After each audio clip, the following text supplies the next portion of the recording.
রমেশ, এই রমেশ, বাড়িতে আছিস? থাকলে বাইরে আয়। এ কি মন্ত্রীমশাই, আপনি? জানিস না কেন এসেছি? গ্রামের গরিব চাষিরা মহাশোকে ধান কেটে ঘরে তুলেছে। সবাই ভেবেছিস কি? ভেবেছিস কি এই খবর মহারাজ জানতে পারবে না? দে দে এবার মহারাজের ভাগের ধানগুলো দিয়ে দে। কি বলছেন কি এসব মন্ত্রীমশাই? সব ধান যদি মহারাজকে দিয়ে দিই, তাহলে আমরা কি খেয়ে বাঁচবো? সেসব কি মহারাজ তোদের ঠিক করে দেবে নাকি? যত সব খাজনা দিতে পারে না, আবার এসেছে ন্যাকামো করতে। এই দাঁড়িয়ে দেখছিস কি? বস্তাগুলো নিয়ে আয়। না না মন্ত্রী মশাই, এমন করবেন না। এমন করলে যে আমরা না খেয়ে মরে যাব। তোরা মরলে তাতে কি? মহারাজের ফসল মহারাজের কাছে নিয়ে যেতেই হবে।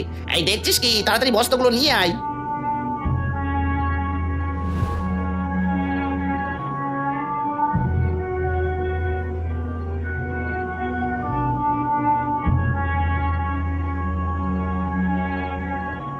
রাজার কথাতে মন্ত্রী এভাবেই সারা রাজ্যের প্রতিটি বাড়ি থেকে এক এক করে খাজনা আদায় করতে থাকে।